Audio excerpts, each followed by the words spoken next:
Hello everyone, welcome back.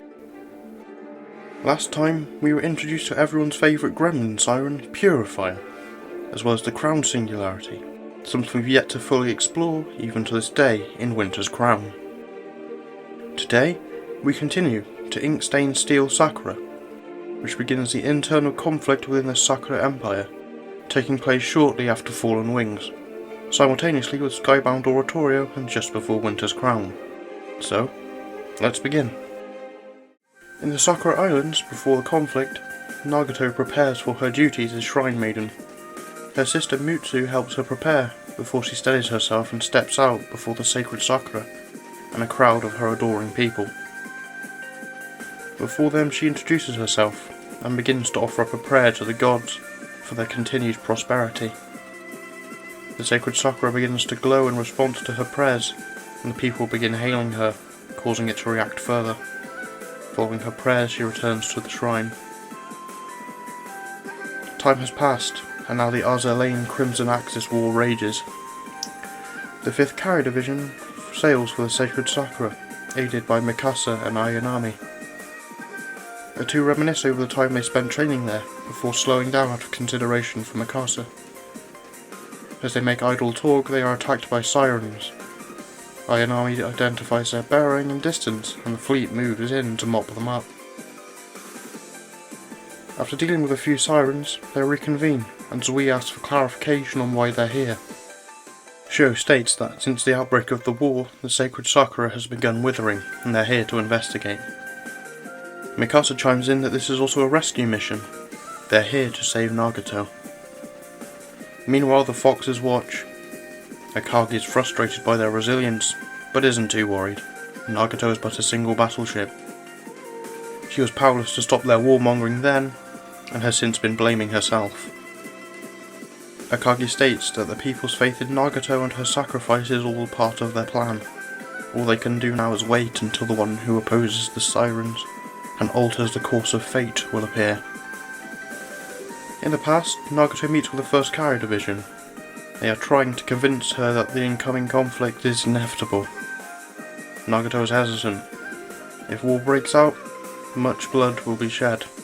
Akagi responds that change requires a tribute of souls, and the world can only move forward through change. She assures her that the enemy is unaware. The attack will succeed. She has seen into the eyes of many. She has seen the anticipation in the eyes of faithful believers, and she has seen the gleam that signifies hope for the future. However, that is not what she is seeing in these people's eyes. Their eyes are filled not with hope, but the desire to receive her authorization to start a war. She may hesitate, but ultimately she has no choice. The people in charge have already decided what course the future will take. She knew that her objections would be futile. She clenched her fist, took a deep breath, and made a declaration in the dignified voice she had grown accustomed to using. I am Nagato, protector of the Sakura Empire and flagship of her combined fleet. I hereby issue the following orders to all personnel of the Sakura Empire's combined fleet. Commence the attack on Azur Lane. Nagato asks her sister for her opinion on her pose for the next ceremony. Mutsu jokes that she looks like a doll before apologising and encouraging Nagato to smile, but she can't bring herself to do it genuinely anymore. Shortly after the war began, Nagato took notice of the sacred Sakura's decay and the people's wavering faith. Mutsu arrives, informing her that sirens have surrounded them. They're supposed to protect them, but this distresses her. They're the enemy, but the sirens' protection means cooperation with humanity's would-be annihilators. Nagato shares that she has stepped down as flagship. The era of battleships is in its twilight, and there is no use for her now. Mutsu is outraged and tries to run off, to give those idiots a piece of her mind, but is blocked by Nagato. She explains to Mutsu that since the outbreak of the war, the spirits of the people, what the sirens call quantum data, have been trying to tell her something. She knows that this is her fault, allowing herself to be used, as she has, but she is going to atone by having herself sealed inside of the sacred Sakura to hear what they are saying. Before she goes, she informs her sister that someone will be there to guard her, and thanks Mutsu for everything. Back to the present, the new reborn combined fleet is stopped by Kawakaze, who asks them to identify and state their purpose. Their attempts to enter are rejected by her, and her promise to not let anyone disturb Nagato, until she suggests that if they want to have it their way, they must prove themselves through combat. Suikaku is annoyed by this cliché, but still beats her anyway. After Kawakaze admits defeat, she leads the fleet to the base of the sacred Sakura, where Nagato is sealed within a crystal. She explains that for years Nagato has been watching over the spirits as a self-imposed atonement, in spite of merely being deceived by a small few, and entrusts them to save her. Sometime in the past, Nagato pleads with the Sakura High Command. She and her sister are some of the most powerful battleships and she wants to help her allies fight. She is denied. How would the people react if the largest, most powerful battleship and their protector gets injured? Nagato and Mutsu converse. Nagato reflects on the changes in the world and wonders about the other Big Seven. She would like to befriend them someday, and that one day she'd be able to test her skills in combat. Mutsu teases her about finally smiling, and she promises to keep her big sister company.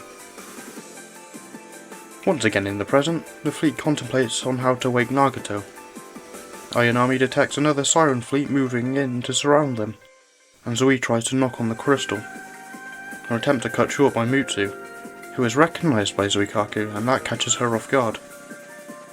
Any further talk is interrupted by the attack of siren forces. As the battle rages on, shots begin to hit the sacred Sakura. Mutsu warns that they can't let another shot land, but the fleet has their hands full with the sirens. Shots keep landing until suddenly a flash of light forms a protective shield and a voice rings out from the sacred Sakura, halting the battle. How dare you fiends disrupt the peace of these spirits? Beasts who dare trespass on these holy grounds, leave at once. The light coalesces into a stream and wipes the sirens out. Following the annihilation, it forms into a spear to reveal Nagato. Sensing Nagato's fury, Suikaku begins to plead for forgiveness, and when asked what business she has with her, she asks her to join their side. Nagato refuses immediately, citing her prior commitment to the sacred Sakura's safety. Suikaku questions Nagato on whether that was her choice or something forced upon her, and she stutters, falling back on her excuse of atonement. Mikasa calls her a fool, for a combatant as strong as her choosing to sit on the sidelines as the world devolves into conflict, expressing an envy at how capable of a battleship Nagato is. Nagato begins to crack at Mikasa's words. She had tried to be just like her, a magnificent flagship, but her attempts had fallen flat. Mikasa cuts off her blubbering with a request to battle.